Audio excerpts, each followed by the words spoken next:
એમાં બીજું કઈ નતું, આ ખોટું છે બધું, એમ નિવેદન દીધું ને એવું બધું. કેવું બધું હતું? લે કોણ કોણ હતું? એ જ્યાંથી આવ્યા છે તે હતા માણસો. તો ભાઈ નમસ્કાર મિત્રો, સ્વાગત છે આપણી યુટ્યુબ ચેનલમાં. તો દર્શક મિત્રો, અત્યારે તમને બધાને ખબર છે કે અત્યારે મિત્રો રીબડા ગામની અંદર જે અમિતભાઈ ખૂટે મિત્રો જે આત્મહત્યા કરીને પોતાનો જે જીવ ટૂંકાવ્યો હતો, તો આ ઘટનાને મિત્રો ઘણો બધો સમય વીતી ગયો છે. તેમ છતાં પણ મિત્રો હજુ સુધી આ ઘટનાની અંદર મિત્રો અત્યારે રોજે રોજ નવા ખુલાસા થતા હોય, નવા વળાંક આવતા હોય તેમ લાગી રહ્યું છે. અત્યારે મિત્રો આ ઘટનાની અંદર જે સગીરા હતી તેના પિતાએ મિત્રો અત્યારે સગીરા વિશે સૌથી મોટો ખુલાસો છે તે કર્યો છે.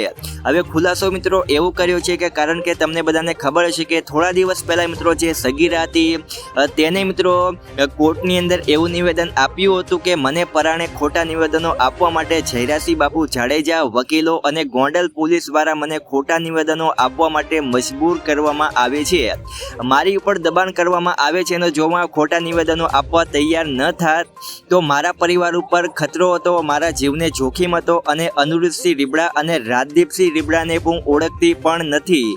આવું નિવેદન છે તે મિત્રો હાઈકોર્ટની અંદર જે સગીરા હતી તેને આપ્યું હતું. હવે સગીરાના મિત્રો આવા નિવેદન પછી જે સગીરાના જે પિતા હતા તેમને પણ મિત્રો એક વિડીયો બનાવી અને એવું નિવેદન આપ્યું હતું કે મારી દીકરીએ કોર્ટમાં જે પણ વાત કરી તે તમામ વાતો ખોટી છે. ત્યારે મિત્રો સગીરાના જે પિતાએ એવું નિવેદન આપ્યું હતું કે જયરાસિંહ બાપુ અથવા તો જયરાસિંહ બાપુના માણસો દ્વારા અમને કોઈ પણ જાતની ધમકી આપવામાં નથી આવી, અમારી ઉપર કોઈ પણ જાતનું દબાણ નહોતું, અમારી સાથે કોઈ પણ જબરજસ્તી કરવામાં નથી આવતી, મારી દીકરીએ જે પણ નિવેદન આપ્યું તો આ તમામ નિવેદન ખોટું છે એવો વિડીયો છે તે મિત્રો સગીરાના પિતાનો આવ્યો હતો. અને અત્યારે મિત્રો ફરીથી સગીરાના જે પિતા છે તેમનું નિવેદન મિત્રો અત્યારે એકદમ બદલાઈ ગયું છે.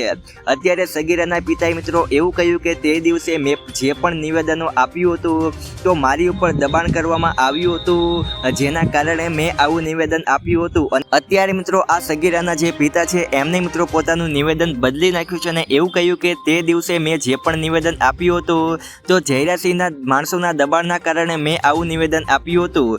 એવું અત્યારે જે સગીરાના જે પિતા છે તેમને કહ્યું કે તે દિવસે મેં જે પણ નિવેદન આપ્યું હતું જયરાસિંહના માણસો દ્વારા મારી ઉપર દબાણ નાખવામાં આવ્યું હતું, જેના કારણે મેં આવું મારી દીકરી વિશે નિવેદન આપ્યું હતું. એવું અત્યારે જે મિત્રો અત્યારે સગીરાના જે પિતા છે તેમનું અત્યારે ફરીથી આવું નિવેદન સામે આવ્યું છે, જેના કારણે પણ મિત્રો અત્યારે હવે આ કેસની અંદર અત્યારે રોજ નવા વળાંક આવતા હોય તેમ લાગી રહ્યું છે.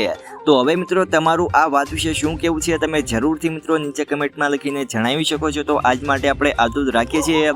વિડીયો તમને ગમે તો તમારા અન્ય મિત્રો સાથે શેર કરી નાખજો. તો મળીએ નવા વિડીયોમાં.